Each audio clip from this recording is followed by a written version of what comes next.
이사야 1장 21절에서 27절, 여기 26절에 보면은요, 공의의 성읍, 신실한 고을, 그 하반절에 그런 말씀이 나옵니다.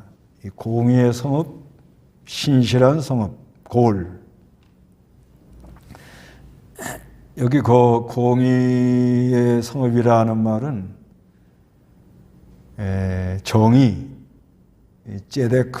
제데크라는 말인데, 모든 걸 옳게 하는 거죠, 옳게 하려고 애를 많이 쓰는 겁니다. 성읍이라는 것은 이제 도시, 파수하는 곳. 그 다음에 신실한 고을이라는 말은, 이거는 아만이에요, 아만. 신실하다, 충실하다, 진실하다. 그래서 이 아만에서 아멘이 나옵니다. 아만에서 아멘. 그러니까 이 신실한 성읍이라는 것은 이제 역사적으로는 이스라엘 백성들이 하나님께서 이렇게 언약을 하시고 나서 그 좋은 왕들, 다윗 왕 같은 좋은 왕들이 이렇게 통치할 때는 나라가 이렇게 아주 공의가 바로 쓰고, 그리고 신실한 성읍이 되어서 나라가 아주 흥왕했습니다. 하나님이 함께하니까. 그런데 이사야가 이제 그걸 이제 고발을 하는 거예요. 이사야가 이걸 기록한 게 주전 약 한 700년경 돼요. 대략. 그러니까 이 다윗 왕, 이런 또 솔로몬 왕, 이런 좋은 왕이 죽고 난 다음에 약 한 300년 지난 다음에 나라가 아주 신실한 성읍이 창기가 됐다는 거예요. 우리 하나님 백성들은요, 그 안에 영혼이 살아나와서 위로부터 오는 생명을 받았기 때문에 뭐든지 이렇게 공의롭고 신실하게 할 때, 그때 아주 기뻐요. 그래서 신실한다는 것은 이제 아만 그런데, 그 안에서 모든 걸 바로 하면 그 안에서 거룩한 역사로 아멘이 나옵니다. 어디 가든지 거기가 참 좋고 감사하고 기쁘고, 그래서 내가 속한 나라, 내가 사는 동네, 또 내가 섬기는 교회, 이런 것이 공의롭고 신실한 고을이 되면 얼마나 좋겠습니까? 그런 소원을 갖고, 여기 보면은 먼저는 그 유대 나라의 폐역한 것을 고발합니다. 21절 한번 읽어보시기 바랍니다. 어찌하여 신실하던 성읍이 창기가 되었는가? 그 가운데 정의가 가득 차고 공의가 머물더니 이제는 살인자들 뿐이다. 너희 은은 찌꺼기가 되었고 너희 포도주에는 물이 섞였다. 너희 지도자들은 반역자들이며 도둑의 친구들이고 모두가 뇌물을 사랑하며 사내를 구하고 고아를 변호하지 않으며 가부의 소송을 받지도 않는다. 어찌하여 신실한 성읍이 창기가 되었는가? 아주 신실한 성읍이, 창기라는 건 음란방탕하고 그 가운데 정의가 가득 차고 공의가 머물더니 이제는 살인자들 뿐이라는 거예요. 살인자라는 거 이건 아주 막 갈기갈기 찢는 거예요. 서로 물고 찢고 싸우고 그런 상태가 됐다는 것입니다. 또 이거는 그때 당시 지도자들이 이 공의를 가장해가지고 말로는 공의 정의를 외치지만 부정한 방법으로 가난하고 힘없는 사람들의 소유를 빼앗아 갖는, 그러니까 무슨 뭐 정의 구현 뭐 이런 말을 갖다 붙여놓고는 자기네들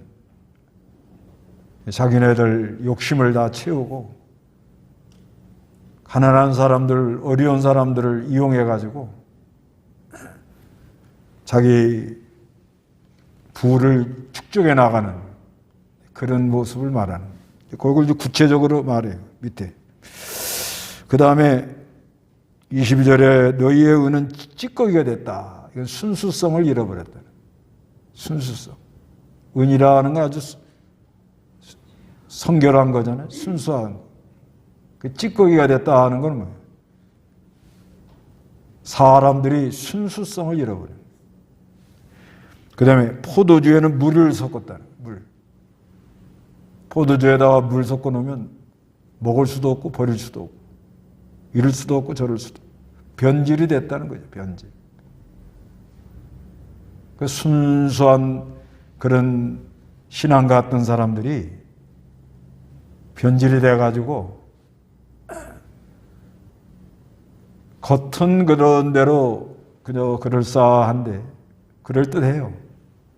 그런데 그 안에 들여다보면 순수성이 없고 변질이 되어 나가는 그런 모습을 말하고 있습니다.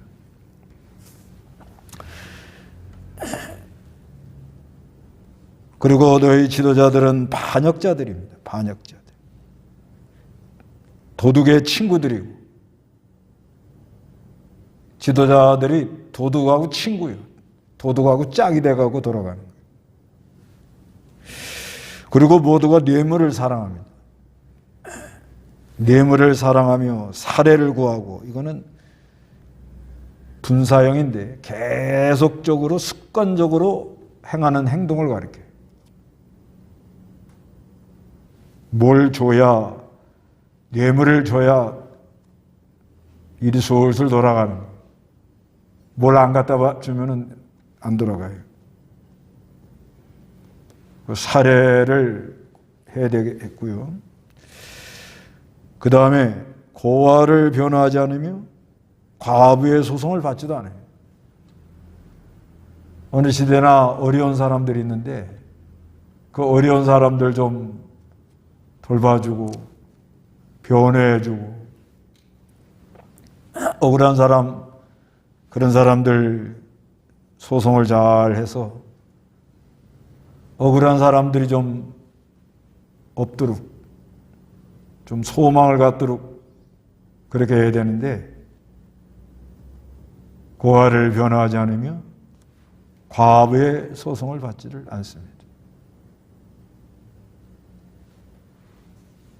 어떻게 요즘하고 비슷하지? 네. 언제나 하나님 말씀은 절대 진리이기 때문에, 이게 주전 한 700년경 이야기거든요. 주전 700년. 또 예수님 당시에도 그랬고 지금도 비슷합니다.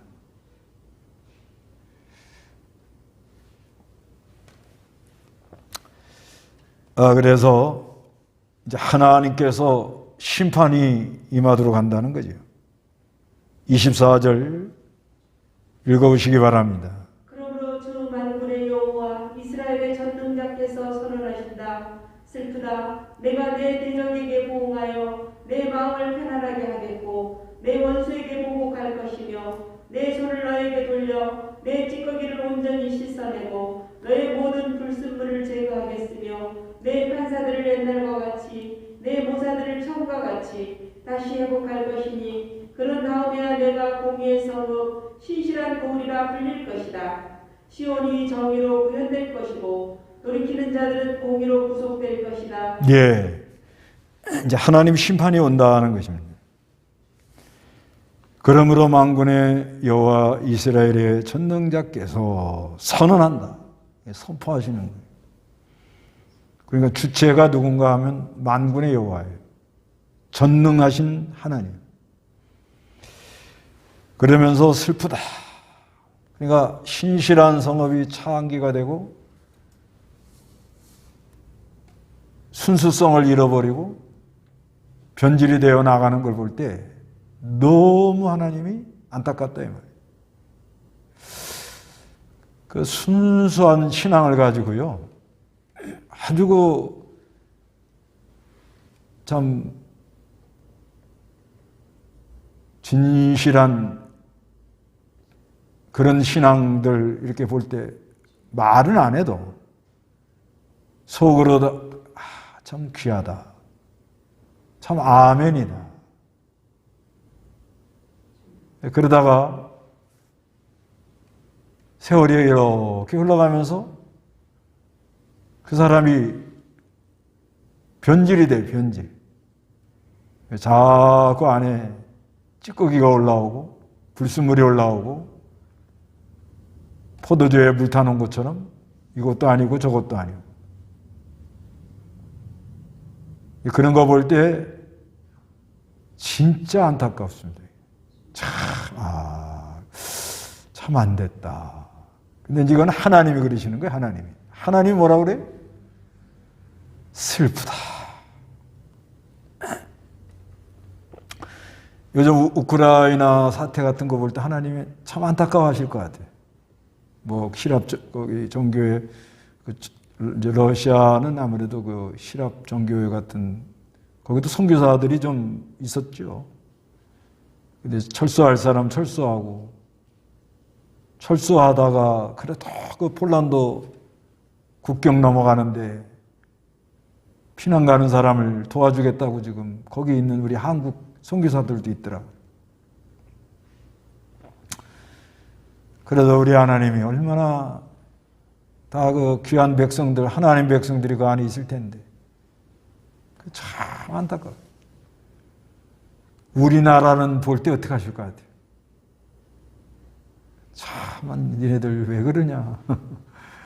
얼마나 참 슬프다. 안 됐다. 그러면 하나님이 우리를 볼 때는 어때요? 아까도 잠깐 얘기했지만은 그 아주 순전한 신앙을 가지고 나가다가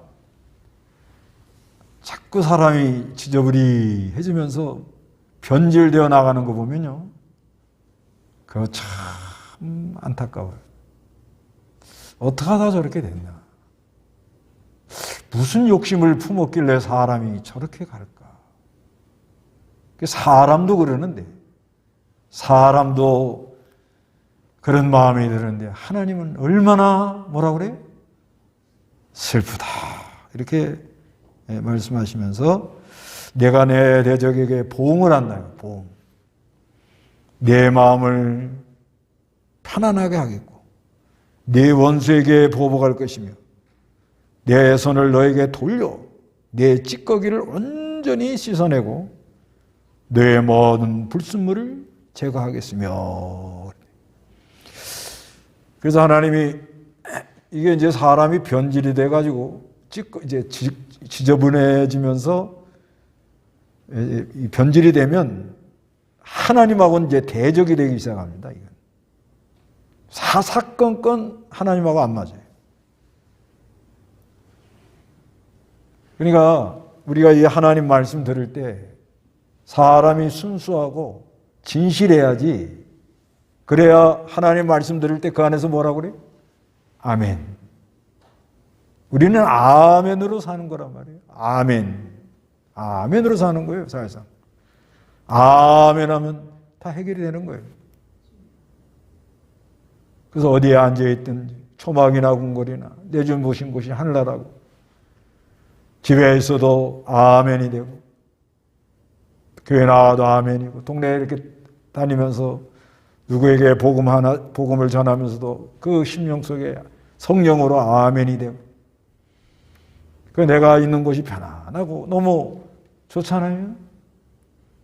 그런데 사람이 이 욕심을 품으면 지저분하게 되고 찌꺼기가 돼가지고 변질이 되어 놓으면 사사건건 하나님하고 부딪힙니다.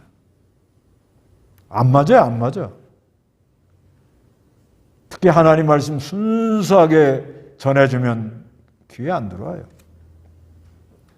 그래 하나님하고 대적이 되는데, 그 대적이 되면 역사적으로는 이제 바벨론에 붙들려 가게 한다는 거예요.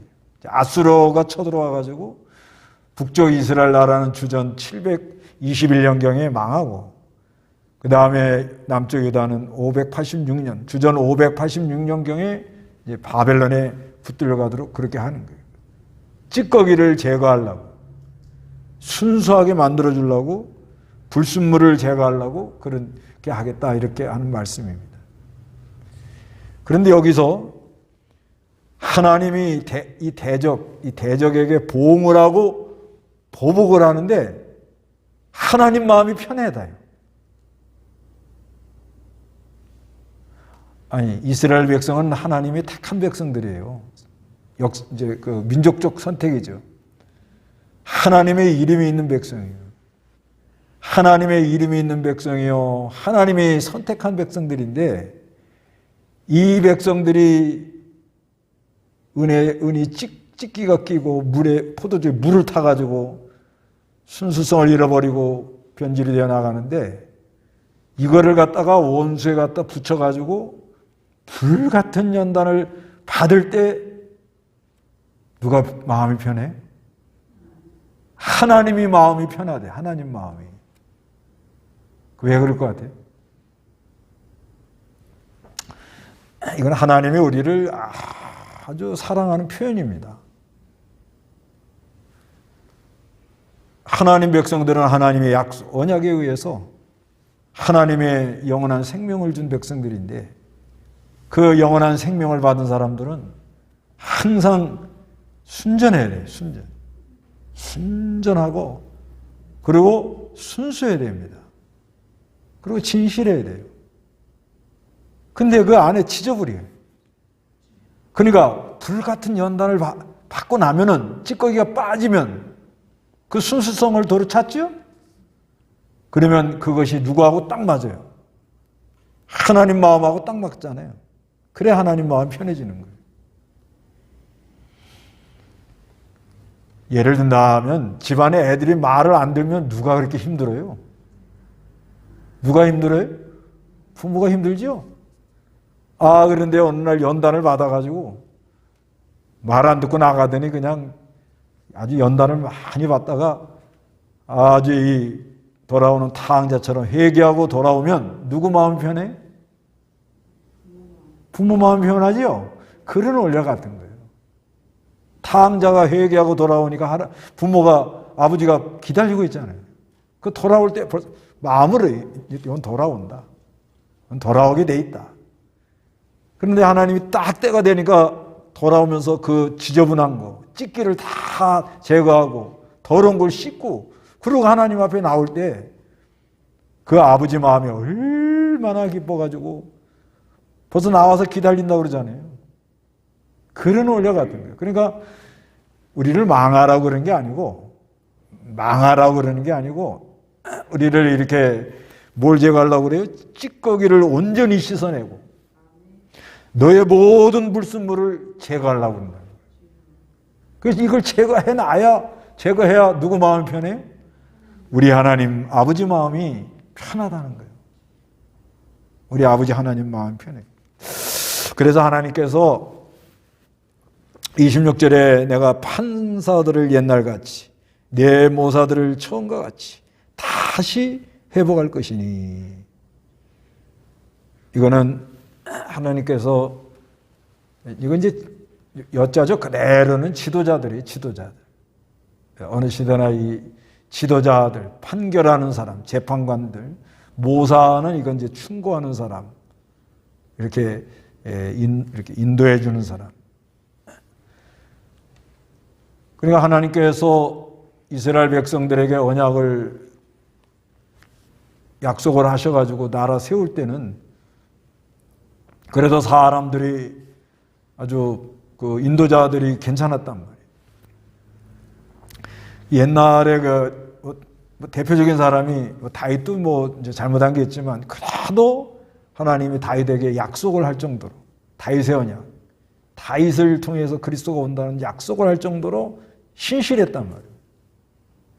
솔로몬도 나중에 변질은 되고 좀 타다가 우상 섬기고 이방 여자들 취했지만은 그래도 내가 내게 무엇을 주고 너는 구하라 그럴 때 솔로몬이 하나님께 지혜를 구하잖아요. 지혜를.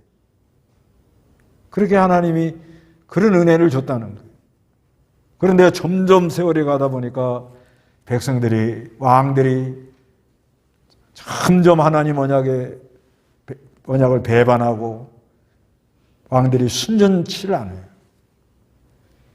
그래서 바벨론에 붙들려 갔다가 거기서 돌아 나올 때 역사적인 얘기예요. 돌아 나올 때 하나님이 수룹바벨 같은 사람, 에스라 같은 사람, 느헤미야 같은 사람을 보내가지고 다시 회복을 시켜주겠다는 거예요. 회복. 이게 은혜입니다. 하나님이 언제든지 뭐예요? 회복을 시켜준다는 거예요. 그래서 이 이사야서에는 회복이라는 단어가 몇 번 나와요. 이사야 11장 11절에도 나오고 이사야 49장 8절. 그건 봅시다. 이사야 49장 8절. 이사야 49장 8절 다 같이 시작. 여호와께서 이같이 말씀하신다. 은혜의 때에 내가 내게 대답하였고 구원의 날에 내가 너를 도왔다. 내가 너를 보호할 것이니 백성의 언약으로 너를 주겠으며 땅을 회복하게 하며 그 황폐한 유업들을 상속하게 할 것이다. 이렇게 말씀합니다. 하나님께서 언제든지 하나님이 은혜 때에 은혜를 베풀고 구원의 날에 구원을 허락하시는데 내가 너를 보호하며 백성의 언약으로 너를 주겠으며 땅을 회복하게 하며 회복의 역사를 일으킨다는 거예요.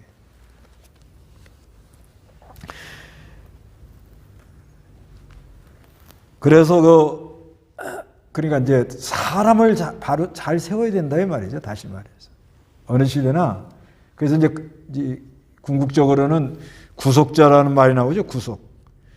여기 22절에 시온이 정의로 구속될 것이고 돌이키는 자들은 공의로 구속될 것이다. 그래서 이 이사야서에 보면 또 구속자라는 말이 13번 나옵니다. 구속자. 그것도 한번 봅니다. 구속자. 이사야 59장 20절.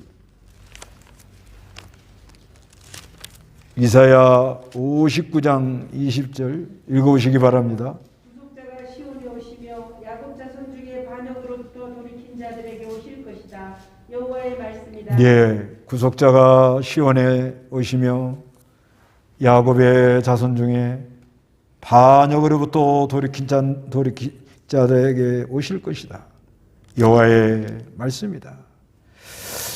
그래서 이 예수 그리스도가 와서 앞으로 이제 예언하는 거예요. 구속자 되시는 예수 그리스도가 와가지고 야곱의 자손 중에 반역으로부터 돌이키는 자들. 여기도 돌이키는 자가 나오죠. 여기도 그 27절에 시온의 정의로 구속될 것이고 돌이키는 자들은 공의로 구속될 것이다. 이렇게 말씀하잖아요. 그러니까 이거는 하나님께서 이스라엘 백성들이 이렇게 참 신실한 성읍이 창기가 되고 은이 찢기가 되고 포도주에다 물을 타가지고 순수성을 잃어버리고 변질되어 나가는 지금도 마찬가지예요. 지금도 하나님께서 우리 한국이라는 나라를 이렇게 딱 보실 때 상당히 슬퍼하실 것 같아요. 그래도 옛날에 참 기도 많이 하고 아주 그 순수한 신앙,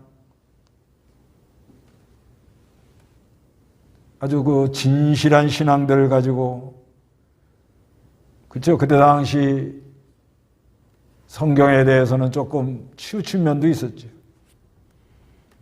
우리나라 옛날 역사에 보면은 알게 모르게 유교, 샤머니즘 이런 게 교회 안에 좀 들어온 건 있었어요. 그래도 그 중심이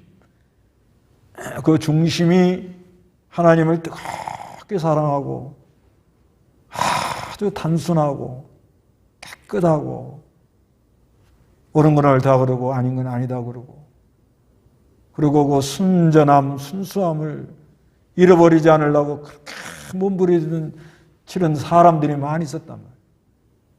우리나라 그래도요. 그러나 이제 점점 그런 분들은 이제 때가 되므로 하늘나라에 가고,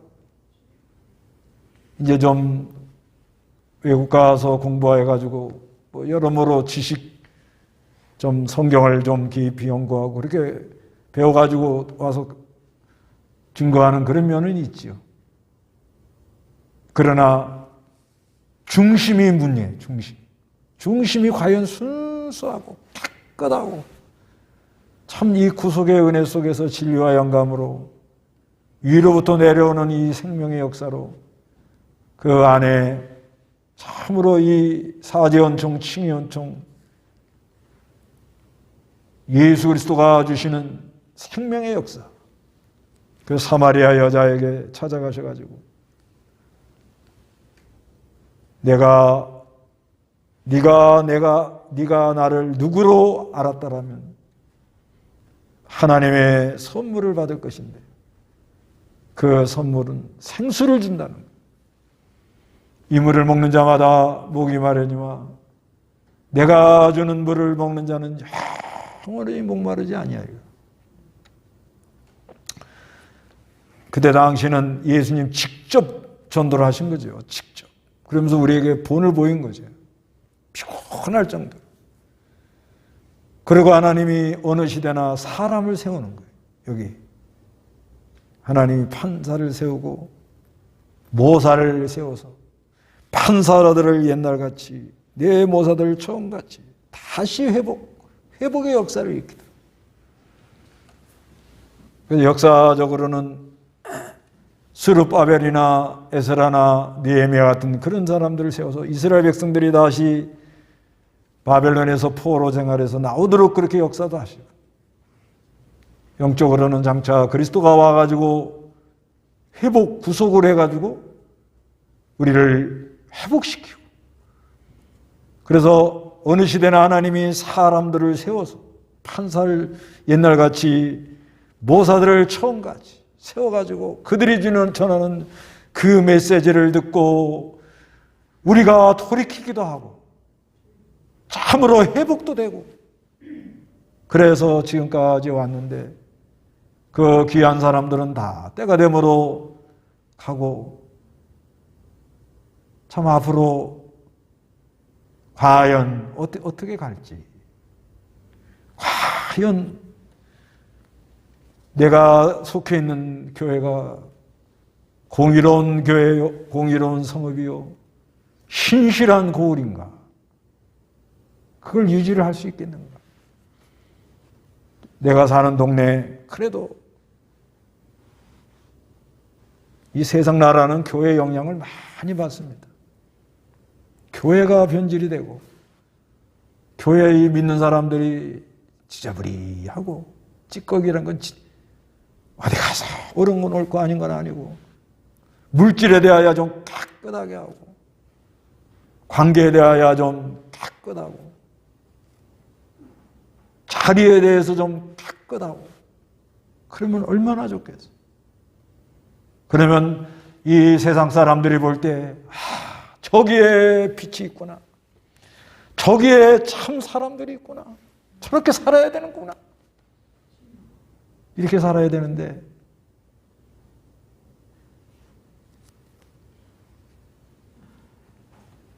좀 이 교회가 너무 변질이 됐어요.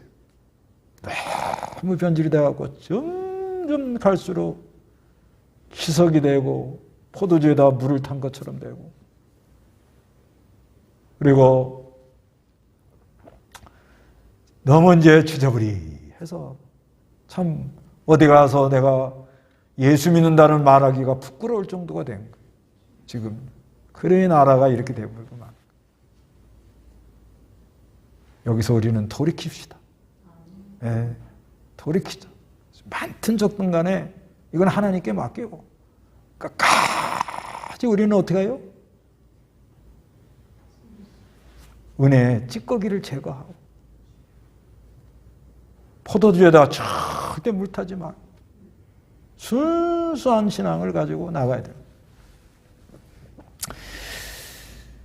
그 새벽에, 오늘 새벽에 화평과 타협의 차이가 뭐냐? 그 뭐 답을 못 내리고 가만히 있어요. 그래서 오늘도 가만히 있어요. 화평하게 한다. 참 좋죠. 근데 자꾸 화평하다 보면 타협을 합니다. 슬그머니 좋은 게 좋다. 근데 그래 교회들이 변질이 되거든요. 근데요, 여기 아까 그 뇌물을 사랑한다고 그러잖아요. 이 뇌물이라는 단어가 샬몬이요, 샬몬. 어디서 많이 듣던 거 같죠? 예, 샬롬. 샬롬 뭐예요? 평화. 그러니까 평화라는 단어는 샬롬, 그리고 뇌물이라는 단어는 샬몬, 그럽니다. 샬몬. 거기서 거기인 거예요. 그러니까 이게 우리가 그리스도 안에서 그리스도로 말미암아 막힌 것을 다 허물고 화평, 이방인과 유대인이 화평, 그리스도 안에서 화목, 그건 너무 귀한 거잖아요. 그런데 화평, 화목하다 보니까 뭐요? 조금씩 타협을 하고 양보를 해가지고 나중에 뭐가 돼요? 포도주에다가 물 타가지고 타협을 하게 되더라는 거죠.